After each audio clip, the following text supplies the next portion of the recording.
Hello दोस्तों, कैसे हैं आप सभी। आई होप आप सभी अच्छे होंगे। आज का हम लोग का टॉपिक होने वाला है एक्सेल के बारे में। आप पिछले सेशन में देखे थे Microsoft word, Microsoft power point and tally का कुछ वीडियो आपको रिकॉर्ड वे में आपको दे दिया गया है और पूरा प्लेलिस्ट आपको दे दिया गया है। आज शाम या मॉर्निंग तक आपका पेरोल के बारे में भी वीडियो जो बाकी था वो आपको मिल जाएगा।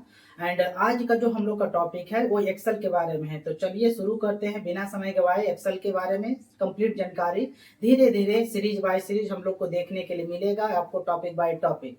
तो हम लोग के पास 2 से 3 ऑप्शन अवेलेबल है। जैसे फर्स्ट ऑप्शन आप स्टार्ट मेनू में आते हैं, जो कि आप माउस से भी आ सकते हैं या तो कीबोर्ड से विंडो बटन आप प्रेस करते हैं तब भी आप यहाँ पहुँच सकते हैं। यहाँ आने के बाद आपको क्या करना है, टाइप करना है एक्सेल।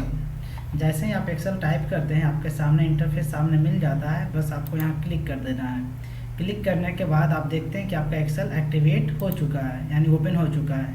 एक्सेल जब ओपन हो जाएगा तो अगर आप कहते हैं कि हमें दूसरा स्टेप किस तरह से ओपन करना चाहिए, तो हम लोग क्या करते हैं, कीबोर्ड से विंडो प्लस आर प्रेस करते हैं। अगर आपको विंडो प्लस आर प्रेस करने की बात करें तो कीबोर्ड से विंडो बटन और आर बटन एक साथ प्रेस कीजिएगा। रन कमांड एक्टिवेट होने के बाद आपको टाइप करना है एक्सेल और इंटर करेंगे तब भी ओपन हो सकता है एक्सेल। इसके बाद अगर हमें बोला जाएगा कि तीसरा ऑप्शन क्या हो सकता है, तो आप राइट क्लिक करते हैं, न्यू में जाते हैं और न्यू में जाने के बाद आपके सामने ऑप्शन आता है माइक्रोसॉफ्ट एक्सेल वर्कशीट के नाम से, जो कि एक फोल्डर में बना के क्रिएट करता है, या तो कहीं एक फाइल बनाया आपको डेस्कटॉप पे जनरेट कर देता है। आप यहाँ नाम दे दीजिए, इंटर कर दीजिए, दोबारा इंटर करेंगे, फाइल आपका खुल जाएगा एक्सेल के रूप में। यानी आपको सेव करने का टेंशन खत्म हो जाता है आपको, क्योंकि फाइल आपने पहले ही सेव कर दी है। तो ये था आपका प्रोसेस एक्सेल को एक्टिवेट करने के लिए। 3 ऑप्शन हम आपको दिए हैं। अब हमें क्या करना है, अब उसके बारे में कंप्लीट डिटेल्स हमें जानना है। तो चलिए शुरू करते हैं बिना समय लिए। फर्स्ट ऑफ ऑल हमें ध्यान रखना है कि हम लोग ऑफिस 10 पे हम लोग देखने जा रहे हैं माइक्रोसॉफ्ट एक्सेल को। अगर एक्सेल की बात करें 7, 10, 13, 16, 19 या 21 की, तो हम लोग हर एक फॉर्मेट के वे में देखा जा सकता है। बट आज जो हम लोग पढ़ने जा रहे हैं एक्सेल, वो आपका 2010 के पैकेज पे है। तो समझना ये है कि अगर एक्सेल एक्टिवेट होता है तो किस तरह का फॉर्मेट लेकर के आता है। तो सबसे पहला कि एक्सेल जब ओपन होता है तो ये पूरा इंटरफेस जो देख रहे हैं, top bottom left right side, यानी चारों साइड से यहाँ पास 3 सीट मिलता है, जो कि बॉटम में seat number 1, seat number 2, seat number 3। तो क्वेश्चन आता है कि एक्सेल जब ओपन होता है तो बाय डिफ़ॉल्ट कितने सीट एक्टिवेट करता है। तो आप कहते हैं कि सर जो सीट एक्टिवेट होता है वो 3 होता है, लेकिन हम लोग 2010 के ऑफिस पैकेज रीड कर रहे हैं जिसके कारण 3 दिख रहा है। अगर हम यही बात करें 13 का या 16 का या 19 का या 21 का, तो यहाँ सीट नहीं मिला हुआ रहेगा, आपको एक रिकॉर्ड दिखेगा। जैसे यहाँ एक आपको बॉक्स की तरह दिखता है, वहीं पास 21 वाला जो ऑफिस है उसमें आपको प्लस का साइन देखने के लिए मिलेगा, और सीट नंबर 1, 2 और 3 नहीं मिलेगा, सिर्फ एक सीट आपको देखने के लिए मिलता है। बाकी आप जितना चाहिए उतना आप यहाँ से इंसर्ट कर सकते हैं, जिसका शॉर्टकट शिफ्ट के साथ F11 बता रहा है। बट हम लोग ऑफिस 10 पे हैं, जिसके कारण यहाँ पास सीट नंबर 3 देखने के लिए मिलता है, सीट नंबर 1, सीट नंबर 2 और सीट नंबर 3। अब बात आती है कि सीट के बारे में, तो सर हमने समझ लिया कि सीट किसे कहते हैं। तो हम कहते हैं बॉटम में जो है आपका स्टेटस बार है उसी पे आपको सीट एक्टिवेट करता है। जब सीट एक्टिवेट हो जाता है तो अब हम लोग को जानना है कि कॉलम किसे कहते हैं, रो किसे कहते हैं, सेल किसे कहते हैं। तो अगर हम टॉप से बॉटम की बात करें तो ये आपका कॉलम का इंटरफेस होता है। बॉटम लेफ्ट से राइट की बात करें तो ये आपका रो का इंटरफेस होता है। एक डब्बे की बात करें तो ये आपका सेल होता है। अगर हमसे पूछा जाएगा कि एक्सेल में नंबर ऑफ रो कितने हैं, नंबर ऑफ कॉलम कितने हैं, तो अगर एक्सेल में नंबर ऑफ रो के बारे में बात किया जाएगा ओवरऑल, तो आपको ध्यान रखना है 10,48,576 लाइन है, जो कि इस तरह से काउंटिंग किया जाएगा। ये क्या है, 10,48,576। अगर बोला जाएगा नंबर ऑफ कॉलम कितने हैं, यानी इस तरह का फॉर्मेट में टॉप से यानी बॉटम की बात किया जाए, तो ये आपका 16,384 है। तो आप कहेंगे सर इतना कैसे हो सकता है, कन्फर्म हम कैसे करें कि ये है या नहीं है। तो आपको क्या करना है, इस कॉर्नर वाले पे आके माउस का लेफ्ट बटन प्रेस करना है। जैसे ही माउस का लेफ्ट बटन प्रेस करते तो आप देखते हैं सामने 10,48,576 लाइन दिखता है, जो कि आर के रूप में है। एंड उसके बाद 16,384 जो बता रहा है वो आपका कॉलम के रूप में है। तो ये आपका कंफर्म हो गया। देन अगर आपसे बोला जाए कि अभी हम सीट नंबर 1 में है और सेल नंबर 1 में भी हैं, हम डायरेक्ट अगर जंप करना चाहें कि यहाँ से हम सबसे लास्ट कॉलम के बारे में अगर हमसे पूछा जाएगा कि एक्सेल का सबसे लास्ट कॉलम क्या है, तो आपको याद रखना होगा लास्ट कॉलम का जो नाम है XFD के नाम से जाना जाता है। जो कि अगर जंप करना चाहें डायरेक्ट लास्ट वाले कॉलम पे, तो कंट्रोल के साथ आपको कर्सर की का राइट एरो प्रेस करना है। जैसे ही राइट एरो प्रेस करते हैं कंट्रोल के साथ तो आप सबसे लास्ट कॉलम के पास आ जाते हैं। अगर सबसे बॉटम में आना है तो कंट्रोल के साथ डाउन सबसे नीचे आ जाएंगे। आपको देखिए यहाँ पास 10,48,576 दिखा रहे हैं, यानी चारों साइड कॉर्नर घूम सकते हैं, top bottom left right. Control के साथ टॉप बॉटम लेफ्ट राइट करेंगे तब। तो ये हो गया आपका सीट के बारे में हम बात कर लिए, कॉलम रो के बारे में बात कर लिए, सेल के बारे में बात कर लिए हैं। वर्कशीट अगर पूछा जाएगा तो एक्सेल जब खोलता है तो एक वर्कशीट लेकर के ही आता है, तो इसी को हम लोग पूरे को वर्कशीट कहते हैं। अब बात आती है कि इतना बात तो कर रही है, आज हम पढ़ने क्या जा रहे हैं। तो आज हम लोग शुरू करने जा रहे हैं फंक्शन, कि एक्सेल में अगर फंक्शन तैयार करना होगा तो किस तरह से। अब फंक्शन किसे कहते हैं, तो फंक्शन उसे कहते हैं जहाँ name, pass subject, total number, average, max, mean, upper, lower, count, counter अगर बनाना होता है उसी को हम लोग फंक्शन के नाम से जानते हैं। तो आपको बनाना किस तरह से है, तो आप मान लेते हैं कि यहाँ पास लिखते हैं लाइक नेम, एक बॉक्स से दूसरे बॉक्स में जाने के लिए आप टाइप का प्रयोग कर सकते हैं, physics, chemistry, bio, Hindi and English. इस तरह से रिकॉर्ड में आप बना सकते हैं। या तो फिर राइट एरो भी कर सकते हैं, बॉटम एरो कर सकते हैं, लेफ्ट और टॉप, यानी जिधर की ओर जाना है उस तरफ का एरो आप प्रेस करेंगे तब भी आगे आप बढ़ सकते हैं।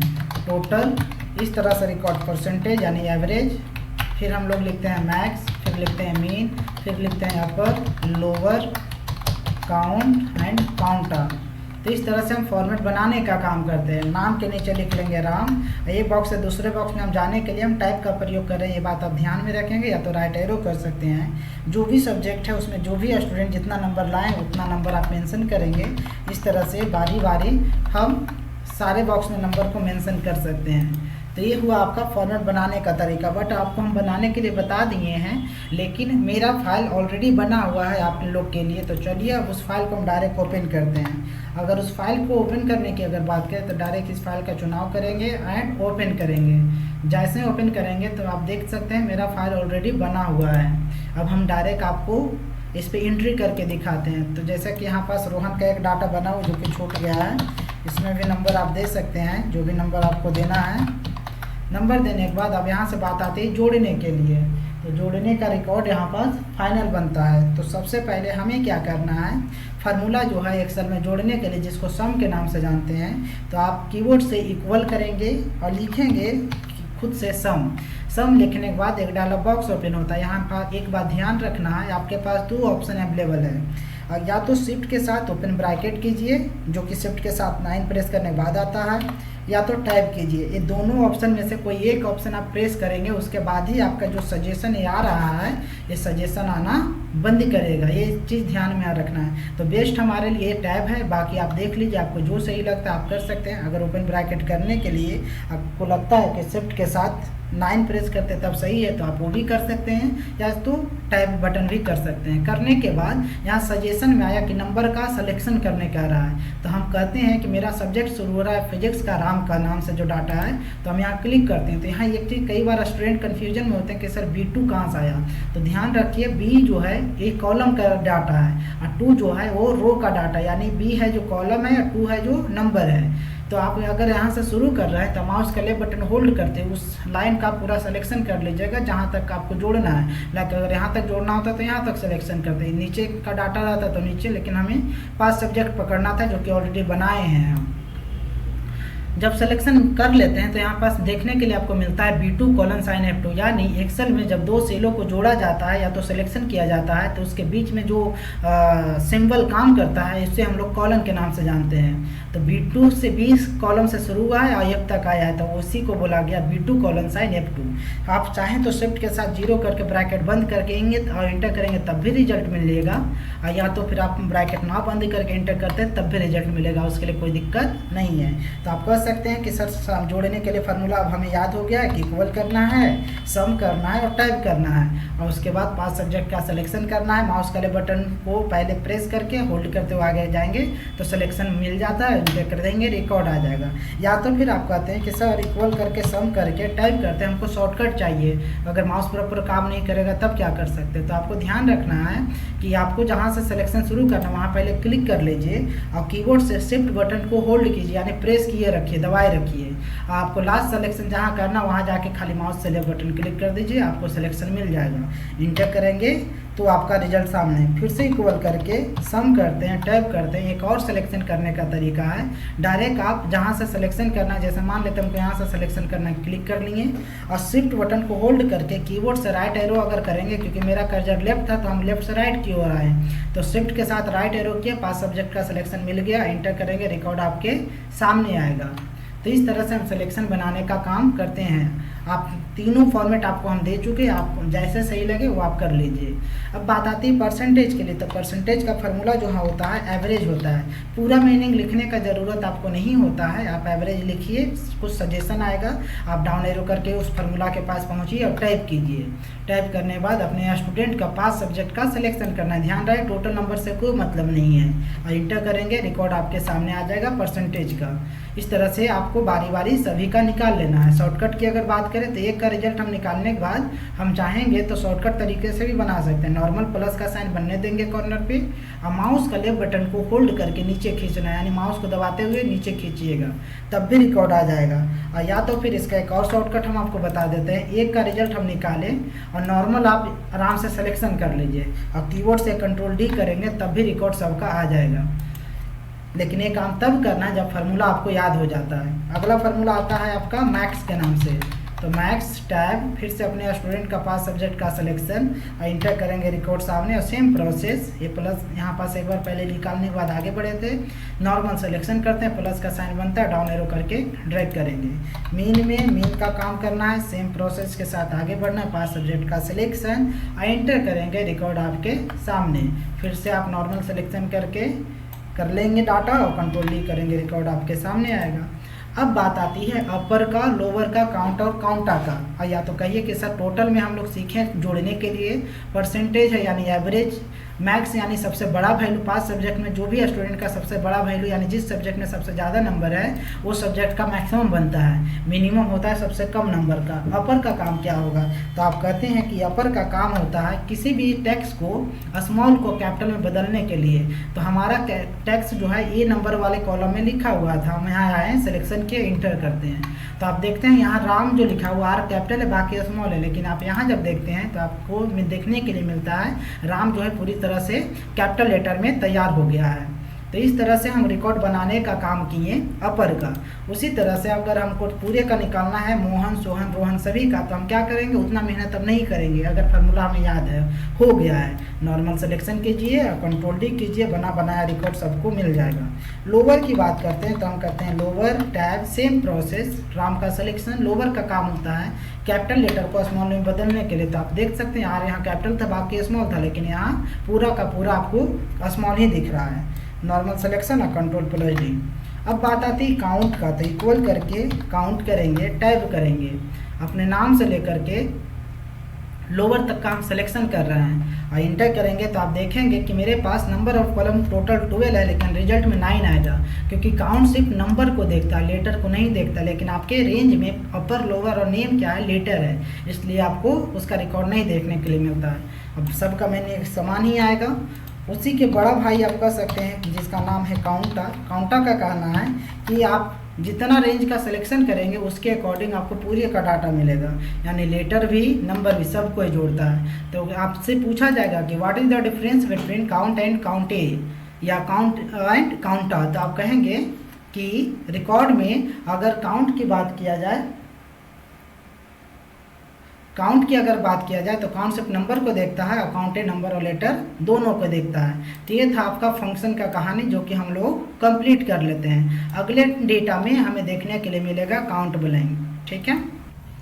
चलिए, पिछले क्लास में हम लोग फंक्शन को ख़त्म कर लिए थे, जिसमें आपको बताया गया था कि टोटल नंबर किस तरह से निकाला जाता है, एवरेज किस तरह से निकाला जाता है, मैक्स क्या है, मीन क्या है, अपर क्या है, लोअर क्या है, काउंट क्या है, काउंटा क्या है, ये सारा चीज़ के बारे में आपको बता दिया गया है। आज का क्लास हम लोग का होने जा रहा है काउंट ब्लैंक के बारे में। हम लोग सीखेंगे कि काउंट ब्लैंक को किस तरह से एक्टिवेट किया जाता है एंड काउंट इफ के बारे में भी सीखेंगे हम लोग। तो यहाँ पास फॉर्मेट हम लोग के पास कुछ बना हुआ है, जिसमें मान लेते हैं कि रोहन का रिकॉर्ड एक देखने के लिए आपको मिल रहा है।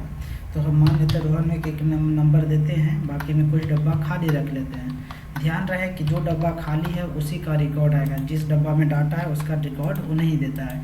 नाम ही है इसका काउंट ब्लैंक। तो अगर हमें देखा जाए इक्वल करके सम करके जब टाइप करेंगे, अपने स्टूडेंट का पास सब्जेक्ट का सिलेक्शन करके इंटर करेंगे, रिकॉर्ड सामने आता है। आने के बाद हम सभी का इस तरह से रिकॉर्ड निकाल लिए टोटल नंबर के रूप में। काउंट ब्लैंक हमको जानना है, हमें क्या करना है, कीबोर्ड से इक्वल करके लिखना है काउंट ब्लैंक। और काउंट ब्लैंक करने के बाद जब आप टाइप करेंगे उसके बाद आपसे पूछा जा रहा है रेंज। तो आपको ध्यान रहे कि ऐसा नहीं कि नंबर से सिलेक्शन करना है, आप जहाँ से भी सिलेक्शन बनाए आपके रेंज में यानी सिलेक्शन एरिया में जितना रिकॉर्ड होगा उतना का नंबर आएगा या तो उतना डाटा मिलता है। जो बॉक्स खाली है उसी के बारे में बताएगा। तो आपको देखने के लिए मिलता है कि काउंट ब्लैंक में 2 बॉक्स खाली है। एक केमिस्ट्री में 0 है, कुछ भी नहीं है, और इंग्लिश में भी कुछ भी नहीं है। अगर इसमें जैसे ही नंबर फिल करेंगे तो आप ऑटोमेटिक देखते हैं काउंट ब्लैंक में डाटा बता रहा है 1। अगर कुछ भी डब्बा खाली नहीं है तो आपके आंसर में मिलेगा 0। तो इस तरह से आप काउंट ब्लैंक को एक्टिवेट कर सकते हैं, इक्वल काउंट ब्लैंक। अगर आपसे पूछा जाएगा कि काउंट ब्लैंक का काम बताइए, क्या काम है, तो आप कह सकते हैं काउंट ब्लैंक का काम सिर्फ है ब्लैंक एरिया को गिनने के लिए यानी काउंट करने के लिए। आपके रेंज में जो ब्लैंक एरिया होगा वो बताएगा, नहीं है तो नहीं बताएगा। तो आप देख सकते हैं ऊपर का 3 बॉक्स में यानी 3 राम मोहन सोहन में कोई रिकॉर्ड खाली नहीं है, लेकिन रोहन वाले में केमिस्ट्री वाला ऑप्शन खाली है यानी इसमें इस सेल में कोई भी डाटा नहीं है, इसलिए आंसर के रूप में 1 बता रहा है। अगर कोई डब्बा और खाली कर देंगे तो आपको आंसर के रूप में 2 बताएगा। तो इस तरह से हम लोग काउंट ब्लैंक के बारे में जान सकते हैं। अगला ऑप्शन जो आपके सामने आ रहा है उसका नाम है फ्रूट नेम और पीस के बारे में, बहुत काम का ऑप्शन है। इसका नाम होगा काउंट इफ। क्या नाम होगा? Count if. तो काउंट इफ को समझने के लिए या जानने के लिए हमें क्या करना होगा, इक्वल करना है।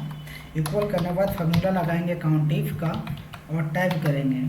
टाइप करने के बाद आपको ध्यान रखना है कि काउंट टाइप में सबसे पहला मैसेज आता है रेंज का। तो रेंज में हम फ्रूट नेम और पीस यानी दोनों डाटा का सिलेक्शन कर लिए। अगर और डाटा नीचे तक रहता तो नीचे तक सिलेक्शन करते, कॉमा। उसके बाद हमसे पूछा जा रहा है क्राइटेरिया यानी किसका रिकॉर्ड आप देखना चाहते हैं। तो हम कहते हैं कि हमको एप्पल के बारे में जानना है कि हमारे रेंज में एप्पल कितना बार रिपीट किया गया, जो जितना बार रिपीट होगा उसी का आंसर है। तो हम एप्पल को चेक करते हैं, इंटर। तो आप देख सकते हैं एप्पल हमको बता रहा है कि 5 बार रिपीट किया गया है, Apple Apple Apple Apple and Apple. तो इस तरह से जितना बार रिपीट था उतना का नंबर मिल गया। ध्यान ये भी रखना है कि जिस फ्रूट को एक बार चेक कर लेते दोबारा फिर उसको चेक करने की ज़रूरत नहीं है। फिर से हम काउंट इफ का फार्मूला लगा रहे हैं, पूरे रेंज का सिलेक्शन करेंगे, कॉमा और कॉमा करके हम कहते हैं इस बार ऑरेंज को देखना है। तो ऑरेंज हमारे रेंज में कितना बार है वो बताएगा। इसी तरह से बनाना को भी आप चेक करेंगे, जो कि आप कमेंट सेक्शन में आप हमको बताएंगे।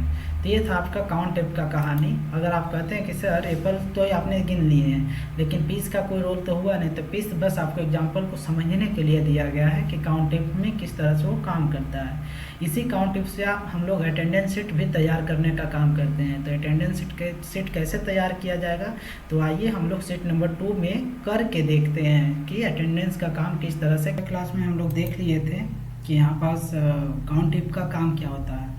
आज आपको काउंट इफ का अटेंडेंस शीट के बारे में जो हम लोग बताया गया था कि अटेंडेंस शीट भी हम तैयार कर सकते हैं इससे, तो वही हम करने जा रहे हैं। अटेंडेंस शीट को बनाने के लिए हमें क्या करना होगा, पहले इस तरह का लिस्ट आपको तैयार करना होगा, जो कि हम कर चुके हैं क्योंकि बनाने में टाइम लगेगा। तो जैसे हम नेम का फॉर्मेट रख लिए, संडे से लेकर के सैटरडे तक का फॉर्मेट यानी वीक का फॉर्मेट बना दिए। संडे हम मान लेते हैं एग्जाम्पल के लिए कि पूरा ऑफ होता है, यानी मंडे टू सैटरडे काम होगा, जिसमें से राम जो है मंडे से फ्राइडे कंटिन्यू काम किए हैं और सैटरडे एब्सेंट में है और संडे तो खैर छुट्टी है ही। तो उसके फॉर्मेट के हिसाब से अगर देखा जाए तो क्या करना होगा, तो उसके लिए मान लेते हैं 3 टाइप तैयार किए हैं, 3 डब्बा। हमें ध्यान रखना है कि टोटल नंबर में इक्वल करके लिखेंगे काउंट इफ। क्या लिखेंगे? Count if. काउंट इफ करने के बाद टाइप कीजिएगा। और आपको ध्यान रखना है कि अपना रिकॉर्ड एक से सिलेक्शन किया, आप चाहें तो माउस के बटन से ड्रैग करके भी आप आगे जा सकते हैं। और इतना मेहनत नहीं करना चाहते तो सिंपल है, जहाँ से आपको चुनाव करना है वहाँ से क्लिक कीजिए एक बार, और क्लिक करने के बाद शिफ्ट बटन दबा के लास्ट जहाँ सिलेक्शन करना वहाँ क्लिक कीजिए, ऑटोमेटिक सिलेक्शन मिल जाएगा। कॉमा करने के बाद आपको ध्यान रखना है कि आप प्रोजेक्ट चेक कर रहे थे, तो किसी भी उस लिस्ट में से किसी भी प्रोजेक्ट का आपको क्या करना है, चुनाव करना है। ऐसा इसलिए कर रहे हैं क्योंकि वहाँ पर सजेशन में आपको क्या मैसेज आता है, तो ध्यान देंगे। तो अगर आप कहते हैं कि यहाँ रेंज के बाद मैसेज आता है क्राइटेरिया, यानी ये पूछ रहा है हमसे कि किसको देखना है, तो हम कहते हैं प्रोजेक्ट को देखना है। प्रोजेक्ट का चुनाव हम कर लिए हैं। जैसे इंटर करेंगे तो हमें पता चलेगा कि राम जो है प्रोजेक्ट कितना है। तो यहाँ पर पता चला कि राम जो है 22 दिन कंटिन्यू काम किए हैं। अब हमको एब्सेंट के बारे में जानना है, तो इक्वल करके फार्मूला लगाएंगे सेम प्रोसेस के साथ, काउंटिव टैब, अपना फॉर्मेट का चुनाव कीजिए जहाँ से आपको शुरू करना है। शिफ्ट बटन को होल्ड करके आपको लास्ट वाले डेटा पे आना है और कॉमा करके आपको एब्सेंट चेक करना था, तो आपको एब्सेंट का चुनाव करके इंटर। तो आप देखते हैं आपके सामने एब्सेंट आ गया है। उसके बाद आप कहते हैं कि हमको संडे वाला लॉ फॉर्मेट देखना है जो छुट्टी का था।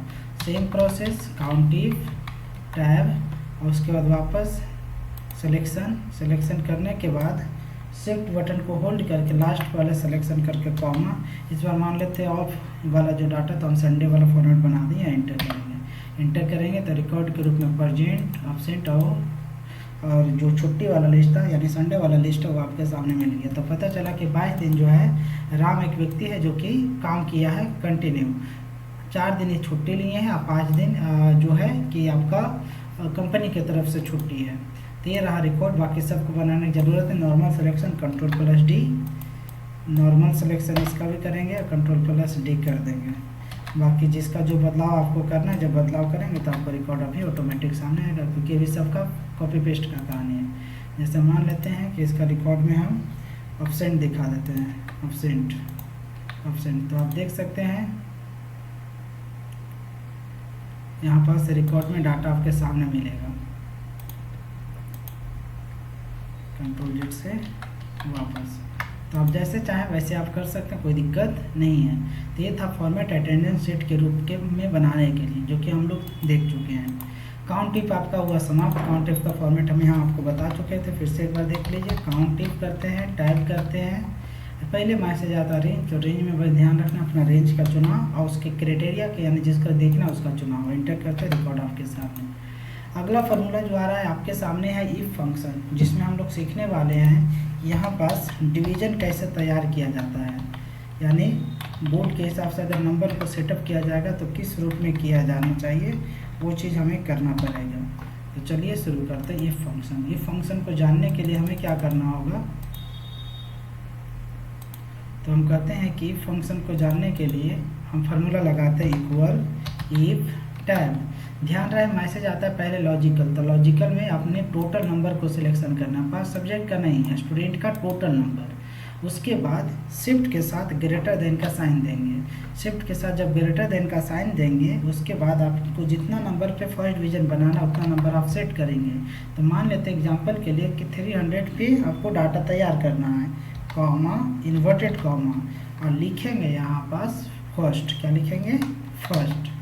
शिफ्ट के साथ इन्वर्टेड कॉमा एंड कॉमा, जिसको हम लोग डबल कोट के नाम से भी जानते हैं। यही फॉर्मेट 2 बार रिपीट करना है। फिर से इफ करेंगे, टैब करेंगे, टोटल नंबर का वापस सिलेक्शन, शिफ्ट के साथ ग्रेटर देन 250 कॉमा, यानी नंबर के बाद पहले सिंगल कोट, फिर शिफ्ट के साथ डबल कोट, और उसके बाद second inverted comma and comma, वापस शिफ्ट करेंगे, टैब करेंगे, टोटल नंबर का selection, greater than 225 comma inverted comma, लिखते हैं third inverted comma, lock and comma.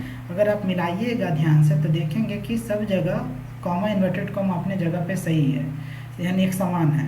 लेकिन अगर कुछ चेंज हुआ है तो वो सिर्फ डिवीजन चेंज हुआ है, यानी first division, second division, third division का फॉर्मेट में, और नंबर चेंज हुआ है। एक इन्वर्टेड कॉमा और लिख रहा है क्योंकि फेल लिखने से पहले और फेल लिखने के बाद आपको इन्वर्टेड कॉमा को देना है। ब्रैकेट आपने 3 बार ओपन किया था, 3 बार ब्रैकेट बंद कर देंगे, शिफ्ट के साथ 0 इंटर करेंगे, रिकॉर्ड आपके सामने पता चलता है कि राम जो फर्स्ट डिवीजन आया है। इसी तरह से आपको बारी बारी सारे का निकालना है। हमको अब नहीं निकालना, इसलिए डायरेक्ट हम ड्रैग कर देंगे, रिजल्ट आपके सामने आ जाएगा। तो ये रहा था आपका फंक्शन इफ का। अगला जो फंक्शन हम लोग पढ़ने जा रहे हैं वो आपका इफ मीन के नाम से जाना जाएगा। किस नाम से जाना जाएगा? इफ मीन से।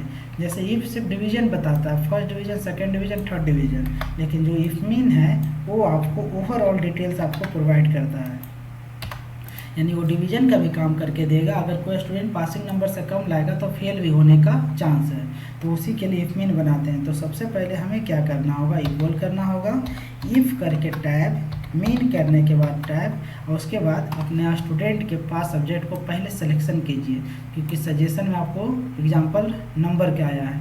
पास सब्जेक्ट सिलेक्शन करने के बाद ब्रैकेट को बंद करेंगे और लेस देन का काम करेंगे। लेस देन का काम करने के बाद हमें ध्यान रखना है कि यहाँ रिकॉर्ड वे में जो डाटा देखने के लिए मिल रहा है, यहाँ हमें करना क्या है कि मान लेते हैं एग्जाम्पल के लिए कि 33 हमें पासिंग नंबर देना है कि यानी हर स्टूडेंट को 33 नंबर लाना है। 33 कॉमा इन्वर्टेड कॉमा लिखते हैं fail.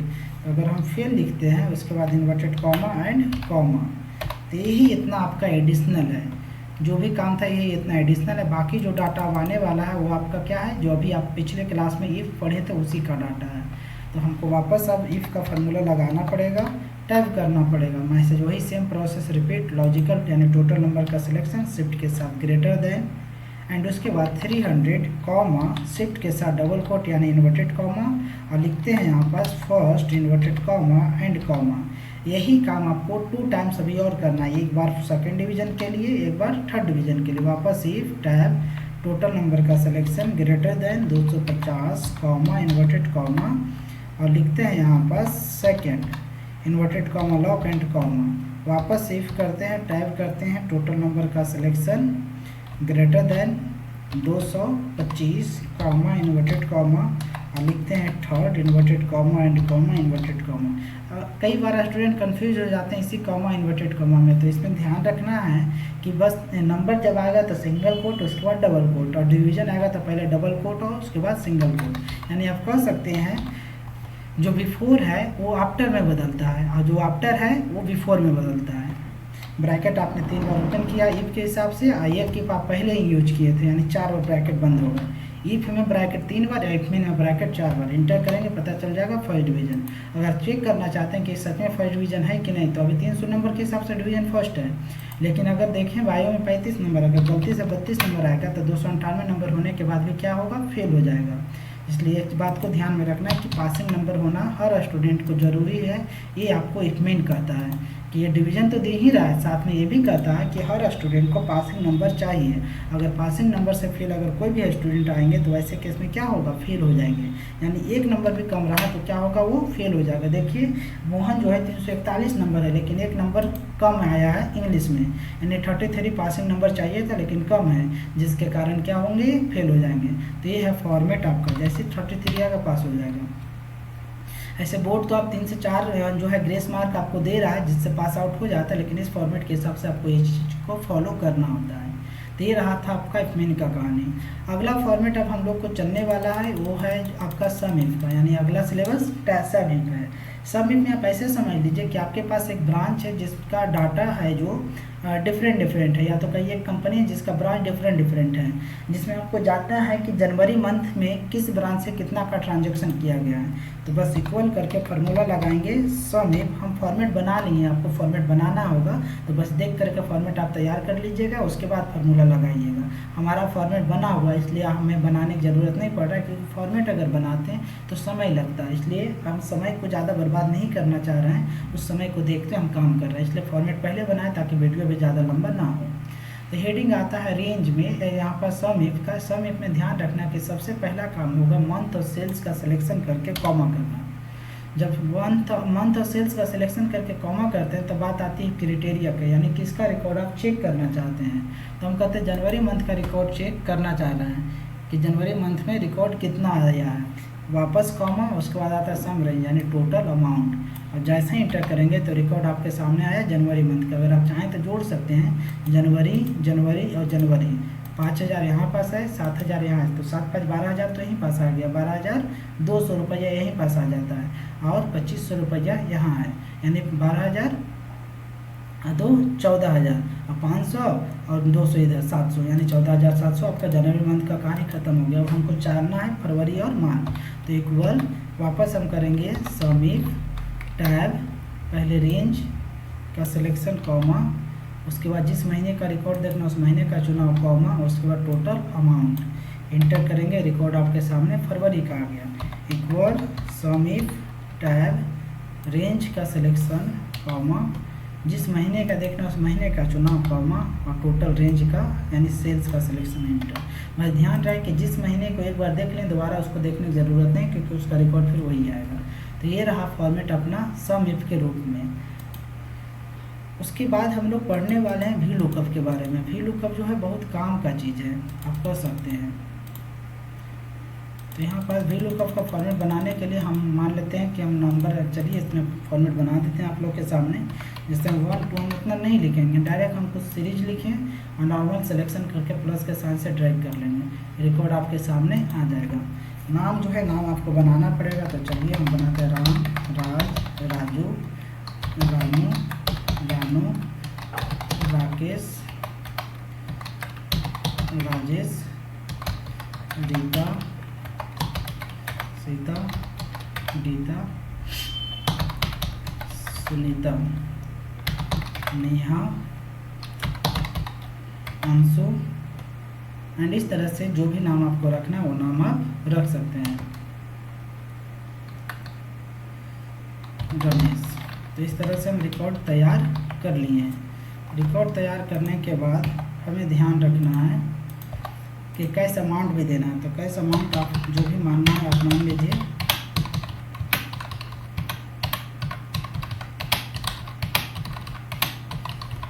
As example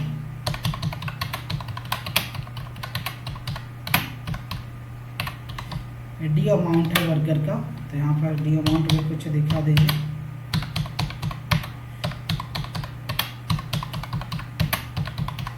D amount दिखाने के बाद हमें क्या करना है,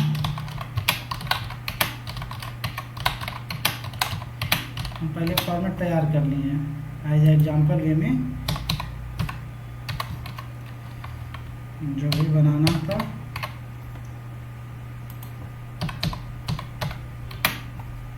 और हमको क्या करना है, वी लुकअप में जाना है। तो यहाँ पास हमारा रेंज है, नाम है, नेम है, कैश है, ड्यू है।